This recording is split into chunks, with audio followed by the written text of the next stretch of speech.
강혜신의 오늘의 미국.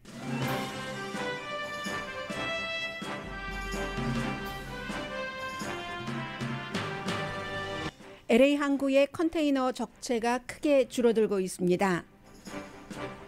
곧 집행될 기간산업 기금 배분에서 연방정부의 야심찬 목표인 소수인종 커뮤니티에 대한 공정한 분배 룰이 적용되기 쉽지 않다고 뉴욕타임즈가 보도했습니다.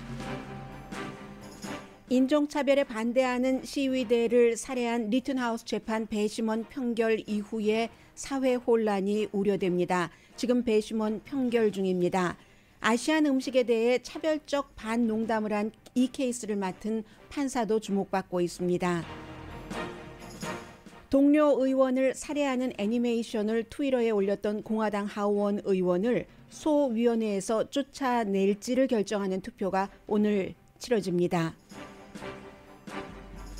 10월의 소비는 3개월째 성장세입니다. 바이러스는 치료약 등 일부는 긍정적이지만 어린이 발병률을 포함해 전반적인 환자가 크게 증가하는 등 부정적 요소가 여전히 많습니다. 미국이 중국 베이징 올림픽에 대해 외교 보이콧을 한다는 발표를 곧 할 예정이라고 워싱턴 포스트가 보도했습니다. 여러분 안녕하십니까? 오늘의 미국 강혜신입니다. 네, 지금 나오고 있는 뉴스를 보면은 1월 6일 의사당 사건에서 폭동을 일으켰고 특히 이제 여러분들께서 가장 많이 기억하시는 사진 하나가 있을 겁니다. 그 음모론, 그 QAnon 샤만이라고 불리는 뿔 달린 그런 차림을 했었던 그 사람이 지금 3년 징역형을 선고받았습니다. 판사가 선고를 했습니다. 3년 징역형. 의사당에 들어가서 메인 홀에서 중앙 이제 의원들이 나와서 얘기하고 있는 곳에서 여러 가지 행위를 했고 하는 3년 징역형 판결이 나왔습니다. 이로써 지금 한 거의 700개 케이스가 재판이 돼야지 되는데 이런 형태가 시작이 된다는 것 여러분들께 말씀드리고요. 오늘은 먼저 기간산업에 대해서 전해드리겠는데 기간산업에 대해서는 로스앤젤레스와 롱비치 항구가 있고 전체적으로 미치는 영향도 있고 그리고 이제 이 같은 적체 현상 여러 가지 팬데믹 이후에 원인으로 생긴 이런 것들을 줄이기 위해서도 기간산업이 필요한 것이고 장기적인 기간 산업 안에는 소수인종 커뮤니티는 어떤 것을 봐야지 되는가 이런 점도 있기 때문에 먼저 그 부분부터 전해드립니다. 로스앤젤레스의 항구에서 화물선 컨테이너들이 그냥 막 쌓여 있죠. 배에서 내려오지도 못하고 어떤 컨테이너는 내려오기는 했는데 어디에 그대로 있고 이 문제가 물론 트럭 운전기사라든가 여러 가지 그 열차, 철로, 하이웨이가 다 해결이 돼야지 되는 문제입니다만은 최근에 로스앤젤레스와 LA 롱비치 항구에서 이 같은 화물선 내지는 화물 컨테이너 적체 현상이 크게 줄어들었습니다. 물론 가장 큰 원인 가운데 하나는 항구 관계자들이 투표를 해서 11월 15일 엊그제부터 이제 컨테이너를 엿새 이상 두고 아흘에 이상 두고 하면은 하루에 컨테이너 하나당 $100 벌금을 물게 하고 이틀이 되면은 $200가 되고 그러면 컨테이너 하나를 배에 실어 오겠습니까? 어떠한 비즈니스 업주가 그런 게 아니기 때문에 벌금이 기하급수적으로 늘어나고 물론 이제 선주에 해당이 되는 거지만 나머지는 그 선주에게서 물건을 하역받아서 그 다음 단계로 이어지는 소매업자들도 이거 우리한테 불똥이 튀는가 굉장히 걱정을 했죠. 그런데 어쨌든 그런 벌금 부과가 있자 어떠한 형태로든 이 하역 같은 것이 쉽게 돼서 지금 로스앤젤레스 항구에서 그 해운사에 벌금을 부과하기 시작하고 나서 선창가에 대기 중인 컨테이너의 25%가 줄어들었습니다. 95,000개 그 컨테이너 아주 크잖아요. 그 안에 물건이 얼마나 많이 들어있겠습니까? 95,000개였던 것이 71,000개로 줄어들었고 어제 이제 그 항만 관계자들과 그 핏 브리저지 연방교통부 장관이 컨퍼런스 콜에서 기자회견에서 밝힌 내용입니다. 화물선이 아흘에 이상 대기하고 있는 것은 29%, 그러니까 3분의 1 거의 줄어들었다는 얘기가 됩니다. 그래서 이제 빈 컨테이너 빨리 이제 뭐 치우고 물건 다 빼내고 다시 그 빈 컨테이너를 아시아로 보내게 되겠죠. 그래야 또 다른 물건이 오고 하니까 보통 그러한 그 컨테이너가 35만 개 정도 한 달에 뭐 거래가 된답니다. 이 롱비치 LA 항구에서. 화요일 어제를 기준으로 컨테이너 쉽, 그러니까 화물선이 대기하고 있는 화물선은 LA와 롱비치 항구에서 하역을 기다리면서 80넉 대랍니다. 이것도 보통 때보다는 많은 거죠. 그런데 최근 불과 얼마 전까지만 하더라도 100대의 화물선이 뭐 물건을 컨테이너를 내리지조차 못하고 대기를 했는데 그거에 비해서는 지금 많이 좋아진 그 형편이죠. 그렇지만 하루 24시간 일주일 내내 로스앤젤레스와 LA 항구도 뭐 하역 작업을 포함해서 여러 가지 작업을 하겠다. 공급망 적체를 줄이기 위해서라고 했었던 연방정부의 약속은 그대로는 지켜지지 못하고 있습니다. 마지막에는 정부가 정책을 세우고 어떠한 그 부분적으로 압박을 가하고 또 동시에 지원도 하겠죠.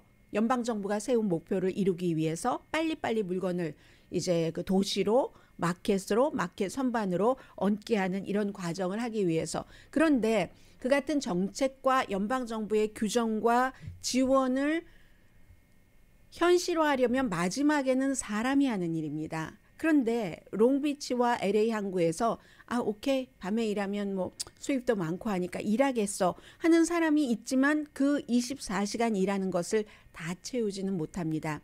현재 19시간만 가동을 합니다. 유럽과 아시아와는 굉장히 다른 거죠. 그래서 그나마 그리고 또 창고도 여기에 해당이 되고 창고의 그 상태도 비어있는 베이컨시 같은 것도 운전자인데 트럭 기사는 하루에 11시간 이상은 일할 수 없습니다. 아무리 오버타임을 하고 싶어도 미국 연방법에 따라서 11시간만 일해야지 되니까 이 모든 것들이 빨리 해결될 수는 없다는 겁니다. 그리고는 이제 여전히 수요는 늘어나고 있으니까 이게 안 되고 그렇기 때문에 연방 정부에서 어제 그제 이제 월요일에 대통령이 서명을 하고 뭐 어제는 뉴햄프셔 다 뭐 완전히 그 위험해서 막아버린 그 다리에서 기자회견을 하고 오늘은 또 디트로이트로 갈 텐데 이러한 기간 산업 안에 뭐 170억 달러가 공급망을 원활하게 하기 위해서 투자가 됩니다.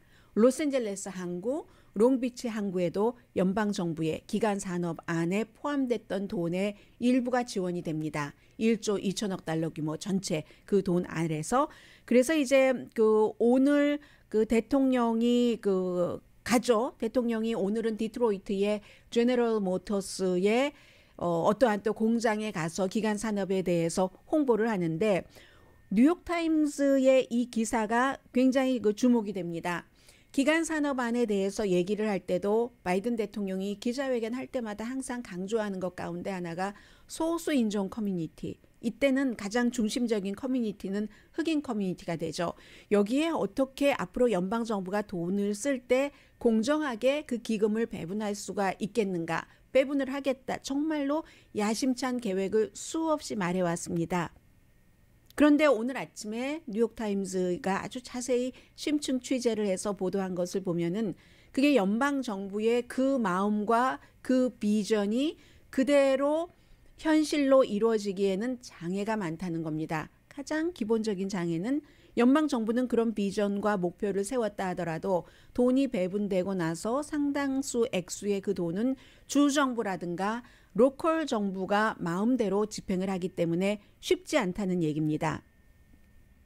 인종차별을 줄인다는 거거든요. 앞으로 다리를 놓거나 다리를 새로 보수공사를 하고 하이웨이, 항만, 철도길을 놓고 하는데 인종차별을 안 하겠다는 겁니다. 아니 거기에 무슨 인종차별이 들어가 있지라고 얼핏 생각하실 분들도 많이 달려 있지만 많이 계시겠지만 생각을 해보면 뉴욕타임스가 알려주고 있는 겁니다.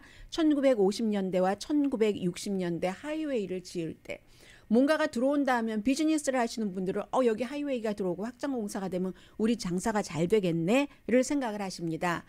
그게 양날의 칼이죠. 그 장단점이 있는 겁니다. 그렇게 생각할 수도 있지만 그런 길이 확장되고 뭐가 되고 하려면 그 주변에 역사적인 무슨 유적지가 파괴가 돼야지 된다던가 아니면 주변에 있는 뭐 교회가 완전히 없어져야지 되고 학교도 없어져야지 되고 집도 굉장히 많은 그 집이 없어져야지 되고 그리고 그것도 그럼 길을 여기까지 놓고 하면은 그럼 그만큼 없어지는 것에 대해서 그 주변이 굉장히 베네핏을 받아야지 되는데 그 베네핏은 그리하여 그 옆에 부자 동네로 간다던가 그 옆에 흑인이 아닌 백인 동네로 많이 갈 수 있도록 이렇게 설계되어 왔습니다. 1950년대, 1960년대에 환경도 파괴하고 그 바로 커뮤니티 가까운 곳은 환경 파괴가 수십 년 동안 영향을 미치잖아요. 영원히 영향을 미칠 수도 있습니다.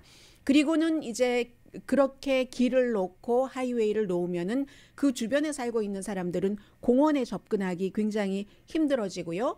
경제적인 이득은 다른 옆 동네로 간다던가 이렇게 한 것을 연방 정부에서 지금 소수인종 커뮤니티에도 과연 혜택이 되도록 하겠다 하고 발표를 한 겁니다. 정부 차원에서 연방 정부 차원에서 이러한 것을 이 정도로 아주 그 노골적으로 공론화하고 또 본격적으로 시행하겠다고 발표한 것은 바이든 행정부가 처음이랍니다. 그래서 이제 1조 2천억 달러 가운데서 뭐 거의 반이네요. 정확하게 반이네요. 6,600억 달러 정도는 교통부에 배당이 된다는 겁니다. 이 교통부에 배당이 되는데 주로 이제 각 주정부에 앞서 말씀드린 대로 주정부에 배당이 되는데 그 주정부가 원래 인종차별적인 성향이 강했던 줄 알면 어떻게 되고 그렇지 않다면 어떻게 되고 이게 갈려지겠죠. 그런데 6,600억 달러 가운데서 또 2,200억, 210억 달러 정도는 교통부에 허가가 있어야지 집행이 된다는 겁니다. 교통부에 신청을 하겠죠. 어떠하게 하겠다 할 때 이제 이 교통부에서 연방교통부에서 심사를 할 수 있는 돈의 액수가 있는데 그 나머지 이것보다 더 많은 2배는 그냥 막연하게 주정부의 권한이 있기 때문에 그 주정부가 이렇게 보고 우리 주위에 어디도 길이 헐어 있고 어디도 길이 헐어 있는데 베버리힐 쪽으로 가는 것을 조금 해줄까 아니면 사우스 LA, 센트럴 LA로 가는 것에 보태줄까 하는 것을 결정을 하는 것은 주정부라는 얘기를 하고 있습니다. 6월 달에도 별도로 9억 50억 달러를 20개가 넘는 주정부 그 프로젝트에 연방정부가 지원한 게 있습니다. 이것은 이제 기후변화와 연관돼서 그런데 기후변화와 연관돼서 환경적인 프로젝트를 할 때도 마찬가지예요. 굉장히 복잡하고 예민하고 이런 것들이 다 있지만 딱 열어서 결론을 보면은 이게 소수인종들이 많이 살고 있는데 배당이 되느냐 백인들이 많이 살고 있는 데에 이득이 되도록 배당이 되는가 딱 나중에 결론은 그것밖에 안 나온다는 그런 얘기죠. 해서 역사적으로 처음이라고 말씀드린 것은 오히려 이 부분 그 6월 달에 9억 50억 달러를 연방정부가 주정부 프로젝트에 배당하는 여기에 이제 인종차별을 하지 않도록 한 것 이게 이제 역사적으로는 가장 도드라진 처음 있었던 그런 일입니다. 그게 바로 휴스턴의 어떤 그 하이웨이 건설을 연방정부에서 중지하도록 한 겁니다. 하이웨이 45를 확장을 하는데 연방정부가 조사를 쭉 해봤더니 환경 결과 등등을 해봤더니 전체의 집을 파손을 했어야지 되고 344개의 비즈니스도 완전히 파괴해야지 되고 교회 5군데, 학교 2군데를 파괴해야지 되는데 이게 백인이 아니라 소수 인종에게 굉장히 해가 된다는 겁니다. 해서 지금 일단 그 홀드를 해놓고 있는 거거든요.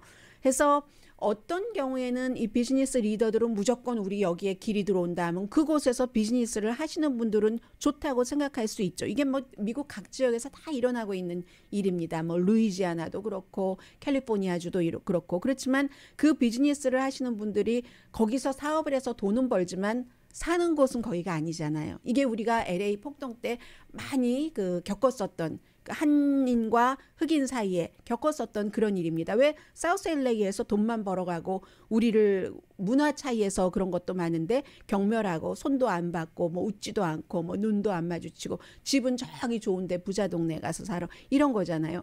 이런 것을 지금 좀 줄여보고 없애보이려고 하는 그런 그 바이든 행정부의 비전이 이번에 기간 산업 안에도 포함이 됐는데 일부는 집행하기가 상당히 어렵다 하는 그 얘기입니다. 그래서 피트 부리저지 교통부 장관이 또다시 어제도 강조한 것이 소수 인종이 있는 그 커뮤니티에 어떤 형태로든 피해가 가지 않도록 그렇게 따지고 보면 예를 들어서 그 흑인 커뮤니티 쪽에 있는 뭐 프리웨이라든가 이런 것은 뭐 완전히 새로 짓고 확장하고 한다는 것보다는 지금 아주 그 망가져 있는 것을 보수하는 쪽으로 하는 게 나은 게 아닌가. 지금 이런 의논들이 연방 정부 차원에서는 이루어지고 있습니다. 아마 여러분들 그 다니시는 프리웨이 길과 내가 그 살려고 하는 집으로 가는 그 길, 나의 사업체를 생각을 해보시면 아실 겁니다. 그런데 나는 조금 험한 사업체에서 일을 하고 돈은 벌지만 그 주변에 살고 계시는 분들은 거기가 생활의 터전이기도 하잖아요. 이건 여러 가지 격차를 연방 정부에서 줄이는데 이제 바로 기간 산업 안도 이용을 하겠다 하는 것이고요. 그리고 그 더 큰 기간 산업안 1조 7,500억 달러 규모의 그 기간 산업안은 일단 그 하원에서 내일이나 모레 투표가 된다는 겁니다. 이것은 또 역시 소수인종과 연관이 있죠. 사회복지 지출안이라든가 또 여기에도 기후변화에 관련된 그 어떤 기금안이 포함이 돼 있기 때문에 그래서 기간산업안도 그냥 막연히 기간산업안 뭐 길이 뭐 어디 나랑 놓여주는데 나랑 상관이 없는가? 상관이 있지. 상관이 왜 없겠습니까?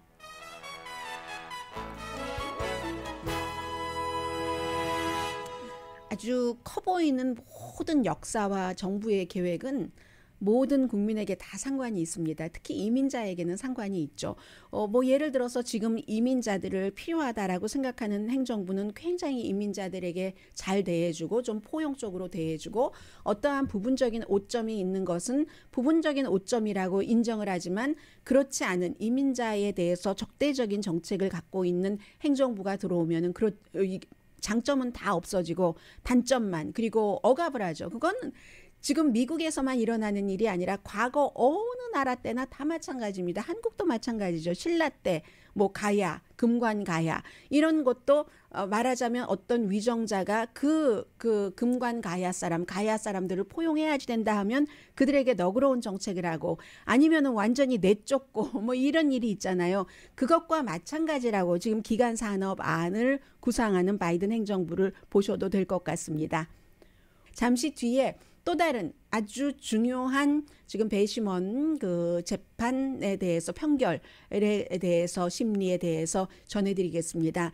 너무 많은 뉴스가 있으니까 사실은 그 큰 줄기에서 좀 스며들어 왔다 하는 가지 정도를 오늘의 미국에서 때로는 다루고 때로는 다루지 않을 때도 많은데 오늘은 제가 이 내용 가지 같아 보이지만 줄기일 수도 있는 그 리튼하우스 판결에 대해서 말씀을 좀 드리겠고요. 그리고 또 하나 방송 시간에 말씀 제대로 못 드렸었던 것 오늘 중요한 결정 나오니까 또 전해드리겠습니다. 라디오 서울 방송 오늘의 미국 듣고 계십니다. 왜 보니까 의사당에 들어가서 폭동 사건을 일으켰던 뭐 큐어난 샤만이라고 불리던 제이콥 찬슬리 씨가 41개월이니까 3년 넘네요.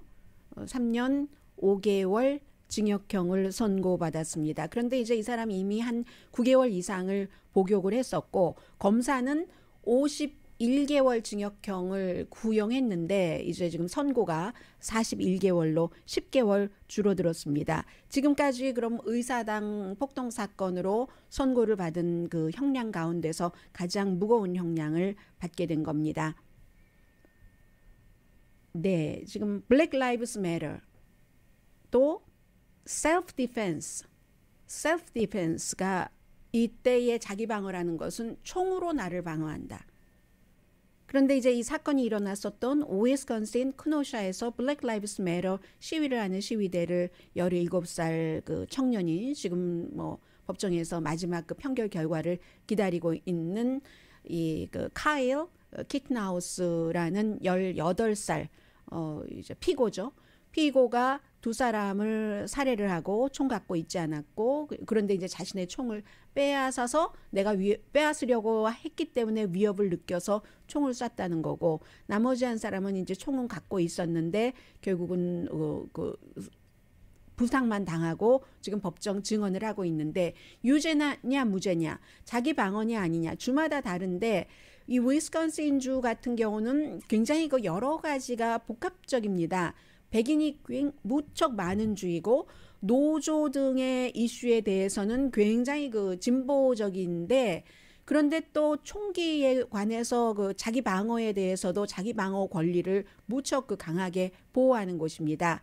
만약에 이제 지금부터 언제라도 판결 결과가 나올 수가 있는데 유죄냐 무죄냐 거기에 따라서 뭐 종신형이 될 수도 있고 뭐 몇 개의 카운트니까 5개의 혐의이기 때문에 굉장히 많은 형량을 받을 수가 있는데, 블랙 라이브스 매터를 주장하는 사람들은 저 사람은 당연히 유죄다라고 하지만 셀프 디펜스를 주장하는 사람들은 그게 무슨 유죄냐, 본인을 보호하기 위해서 그랬는데 하는 것이고, 여기에 대해서 제가 오늘은 좀 이 판사를 말씀을 드리겠습니다.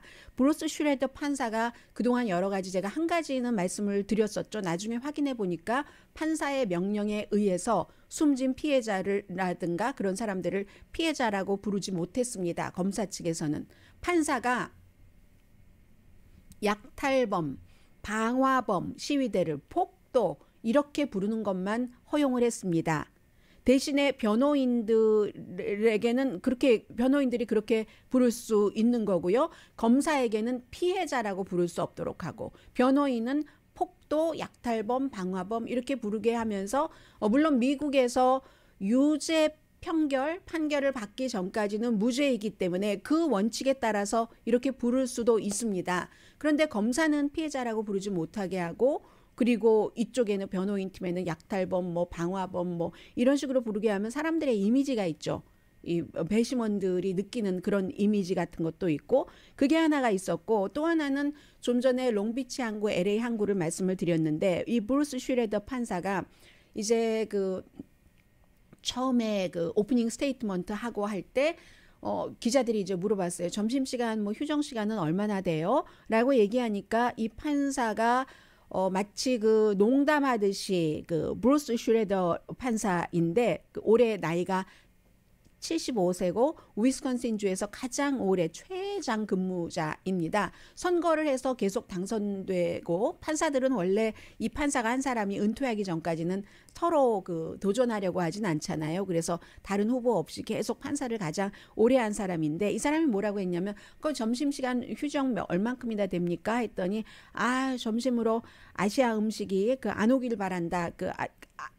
호흡 하면서 에이시안 푸드가 안 오기를 바란다. 원어브 롱비치 하버에 뭐 배에 들어있는 그만큼 너무 늦게 오지 않길 바란다 하는 시간이잖아요. 휴정 점심시간으로 얼만큼 해요? 배달 음식이 아직 안 왔다는 얘기죠. 그런데 에이시안 음식이 롱비치 항구의 배에 아직도 있는 게 안 왔으면 좋겠다. 여러 가지 상징이 있는 것이 있을 수도 있잖아요. 이 사람이 에이시안 음식을 싫어할 수도 있고 뭐도 있고 사람들의 상상에 따라서, 그리고 배에 그렇게 오래 지연되어 있는, 농담으로 한 건데도 농담 속에 잠재의식 같은 것이 들어있는가라고 충분히 의심을 할 수 있는 그런 거죠. 그래서 이제 한국의 어떤 매체를 봤더니 이렇게 번역을 했어요. 롱비치 항만에 들어선 배들 중에 하나가 아시안 것이 아니길 바라는 것도 마찬가지고라고 했는데, 그렇게 말하지 않았습니다. 제가 좀 전에 말씀드린 대로 그 롱비치 항구에 있는 배 안에 들어있는 아시안 음식이 우리의 점심이 아니길 바란다. 그만큼 빨리 점심 먹고 빨리 이거 다시 휴정을 풀고 싶다 하는 그런 뜻인데, 어쨌든 거기에 딱 이것을 예로 들었다는 거. 더군다나 이 재판이 인종차별에 반대하면서 시위하는 사람들이 블랙 라이브스 매터잖아요. 그 가운데 이제 배드 애플들도 들어있겠습니다만은, 그런데 여기에 그런 에이시안 음식이 아니길 바래. 이런 형태로 하니까 충분히 이건 오해할 만한 그런 것이고요. 아무튼 또 하나는 여기 법정에 참전용사 있는가? 베테랑스 데이였던 것 같아요. 참전 용사가 있는가라고 하니까 한 사람이 딱 그 리튼하우스 옆에 앉아 있는 변호인단의 증언으로 나와 있는 한 사람이 나 그렇다 하니까 어디에 뭐 근무했냐 뭐 육군이다 하니까 뭐 박수 치라고 하고 사람들이 또 다 박수 쳐주고 이런 것들이 그럼 저 사람은 군인이니까 변호인 측의 그 증인이잖아요. 저 사람이 증언하는 것은 맞다. 지금 검사 측에서는 변호인 측의 증언을 많이 못 믿고 있는데 이러한 것들은 나중에 판결이 나왔을 때 판사가 공정했는가라는 것을 충분히 또 그 문제가 될 수도 있는 그러한 것들이잖아요. 총기 권리, 인종차별, 경찰력이 그 공권력을 너무 심각하게 발휘한 이 모든 것의 재판에 있어서 이 판사가 아무런 문제를 일으키지 않았는가 이것조차도 지금 이 그 판결에 있어서 굉장히 주목되고요. 그런데 이 판사는 그 브라운 슈레더 판사는 평소에도 뭐 농담도 많이 하고 특히 런치에 대해서 농담도 많이 하고 하기는 한다고는 하지만 그 판결에 있어서는 넌센스적인 그런 판결은 하지 않은 그런 판사라는 것은 있지만 어쨌든 에이시안 푸드가 아니길 바란다.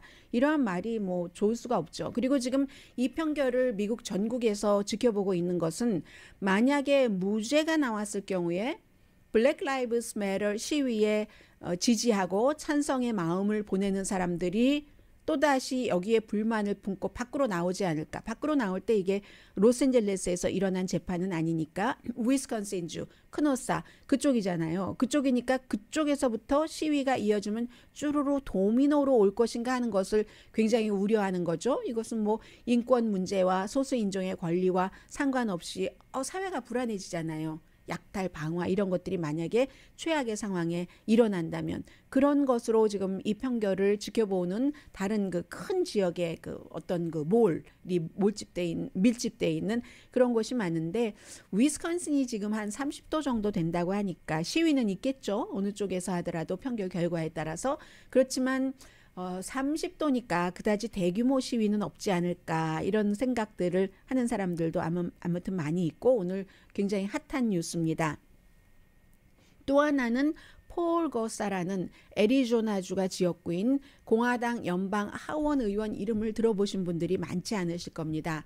얼마 전부터 전국적으로 유명해졌는데 왜 유명해졌냐면 그가 애니메이션 때문에 알렉산드리아 오카시오 콜테스는 이름을 다 외우지는 못하신다 하더라도 뭐 민주당에서 아무튼 뭐 콜테스 가장 그 진보적인 의원이라면서 젊고 여자고 이렇게 알고 계시는 분들이 많을 텐데 애리조나가 지역구인 폴 고사 의원이 인종은 말씀드리지 않겠습니다. 그냥 짐작하십시오. 남자고 이 콜테스를 이민과 관련해서 이것도 또 이민과 관련해서 마치 그 칼로 검으로 살해를 하는 것. 얼굴을요. 누가 누구를 살해하는데 검을 쥔 사람을 본인의 얼굴을 넣고 그리고 검을 맞는 사람을 여자 이 콜테스 의원으로 놓고 이 비디오로 올렸어요. 이민 문제에 있어서 본인의 의견과 다르다는 겁니다. 그렇게 해서 90초짜리 그 비디오인데 그 90초짜리 비디오 때문에 문제가 많았는데도 케빈 맥카티 공화당의 하원 원내대표가 아무 말도 하지 않았습니다. 일주일 어제서야 CNN 방송에 등장해서 본인이 고사 의원과 전화 통화를 했다 하면서 이 사람 공식적으로 사과하지 않았습니다. 다만 트위터에서 그런 거 내렸고 했는데 민주당은 그 비디오가 올라간 다음부터 계속 얘기를 했죠. 사임해라. 뭐 당연히 뭐 사임해라 이렇게 얘기를 했는데 케빈 맥카티가 어제 이 사람을 대변해서 한 얘기는 폴 고사 의원을 대변해서 한 얘기는 폴 고사 의원은 폭력을 지지하지 않는다고 하더라 하면서 아무리 애니메이션이라 하더라도 좀 그렇지 않은가. 그리고 왜 공화당의 하원 원내대표는 일주일 동안이나 아무 말 하지 않고 있었는가. 아무 말 하지 않고 견책도 하지 않고 하니까 하원에서 오늘 투표를 합니다.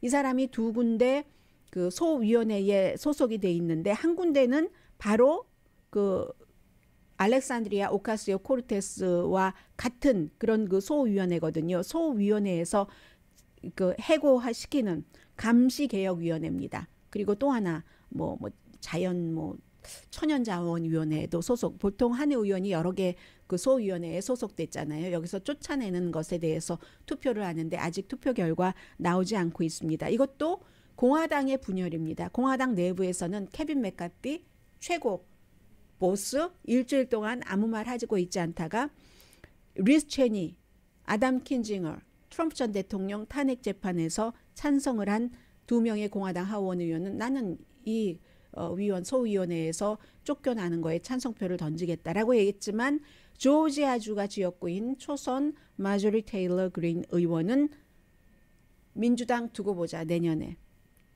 우리가 다수당이 돼서 민주당 의원들 소위원회에서 쫓겨낼 거야. 이 의원도 어떤 이슈와 관련해서 소위원회에서 교육위원회에서 쫓겨났잖아요. 마조리 테일러 그린. 그리고 13명의 공화당 위원회, 공화당 소속 의원인데 기간 산업 안에 찬성을 던져서 이것을 통과시켜서 지금 법으로 집행되고 있는 이 1조 2천억 달러에 찬성을 한 13명 의원들도 소위원회에서 그 자리를 박탈해야 된다. 이렇게 주장을 하고 있으니까 마조리 테일러 그린 의원 이쪽에는 있고 또 반대편에는 리스 체니라든가 아담 킨징어 같은 의원들이 있으니까 공화당이 얼마나 지금 분열됐습니까? 그런 거 보여주고요. 잠시 뒤에 경제 뉴스 있고요. 그리고 또한 추세 같은 것도 있고 시간이 되면 코로나 바이러스까지 다음 섹션에서 전해드립니다.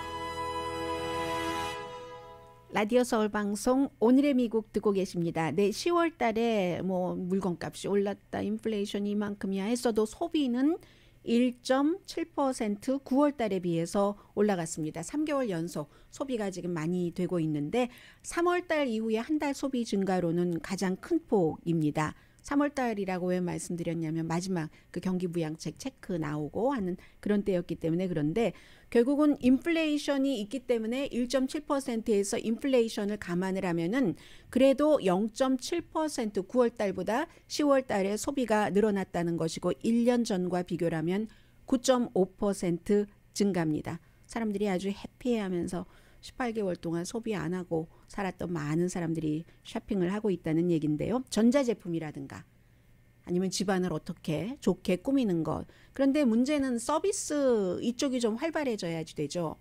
식당은 별 변화가 없었거든요. 식당은 지금 7월 달부터 그냥 그럭저럭 하는 건데 라이브 퍼포먼스라든가 아니면 여행, 뭐 운동하는 뭐 엑서사이즈 이런 분야가 지금 과거처럼 제대로 되고 있지 않습니다. 리바운드 되고 있지 않은 겁니다. 그래서 할러데이 여행으로 리바운드가 시작되면 얼마나 좋을까 뭐 이런 지적들을 많이 하고 있고 올해 할러데이 시즌은 이렇게 볼 때는 분명히 지난해보다 쇼핑이요. 지난해와 같지 않고 2019년과 비슷하게 될 것 같다라는 것. 뭐 아무튼 이 정도이고요. 지금 스테이플 센터가 LA 뭐 레이커스하고 LA 그 클리퍼스의 홈구장이잖아요. 이름을 부르기는 12월 25일부터 다른 이름으로 부르고 완전히 그 간판이 있죠. 거기 스테이플 센터라고 빨간 색깔 써 있는 그것이 바뀌어지는 것은 내년 6월부터라고 하는데 crypto.com arena 스테이플 센터가 crypto.com 그 arena가 되거든요. 크립토커런시가 그 암호화폐잖아요. 실제로 싱가포르에 있는 그 암호화폐 플랫폼 그 회사가 돈을 대기 때문에 얼마인지는 모르는데 오늘 아침에 뭐 악시오스가 보도한 것 보니까 뭐 얼마라고 하던가요? 뭐 7억 달러는 넘는다고 하던가요? 뭐 스테이플이 그 과거에 뭐 1억 얼마였다고 기억이 되는데요. 그렇게 되는 거고 이게 무엇을 뜻하겠습니까?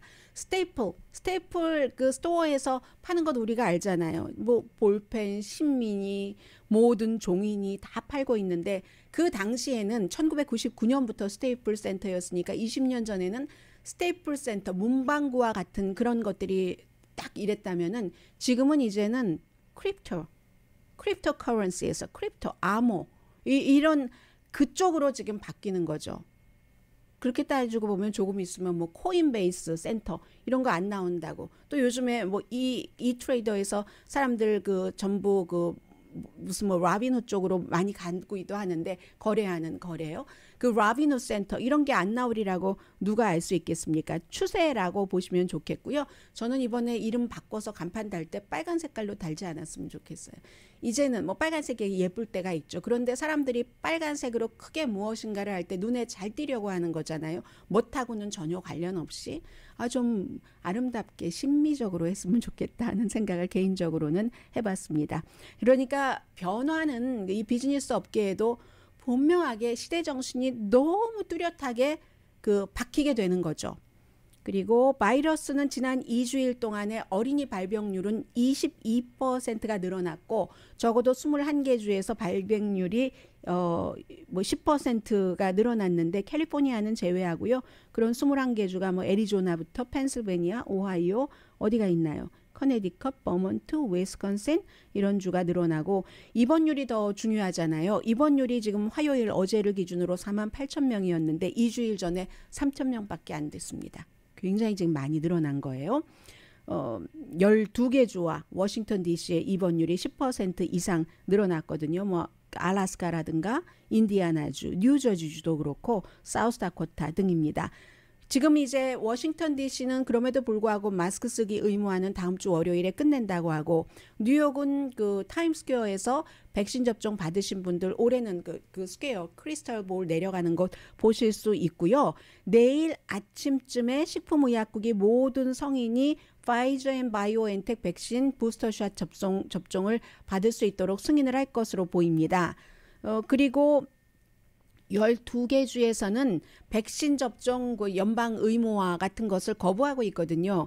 이게 그 바이든 행정부에는 아주 나쁩니다. 소송에 들어가고 하면은 보통 연방 항소법원 같은 경우에 뭐 예를 들어서 지금 곧 그 관련 판결을 하게 될 제6 항소법원이 신시내티예요. 그럼 신시내티의 항소법원 판사가 16명입니다. 그런데 이런 걸 정할 때 이렇게 투표로 그냥 하거든요. 무작위로. 오늘 있는 그 배심원 판결도 12명인데 배심원이 18명 중에서 12명으로 줄일 때 이제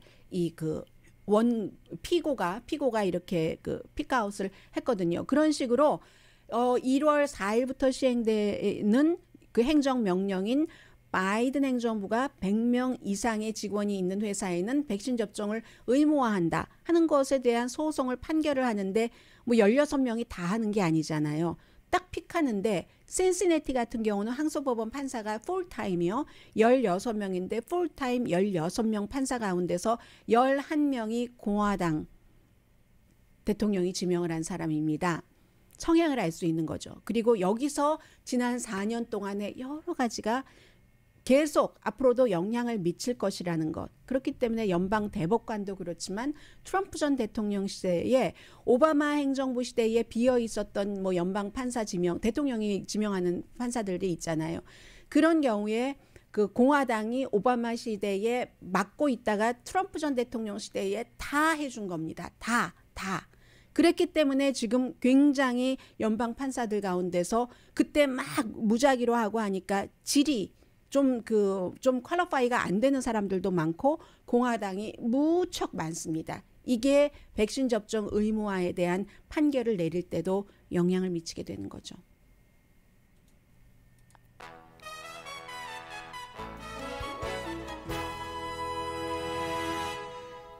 라디오 서울 방송 오늘의 미국 듣고 계십니다. 네, 중국 관련해서 여러 가지 뉴스가 나오고 있는데 바이든 행정부가 이제 그 바이든 대통령과 시진핑 중국 국가주석이 화상으로 정상회담을 하고 나서 금방인데도 이제 이런 발표들이 슬쩍슬쩍 나오고 있습니다. 베이징 올림픽이 2월 4일에 시작이 되죠.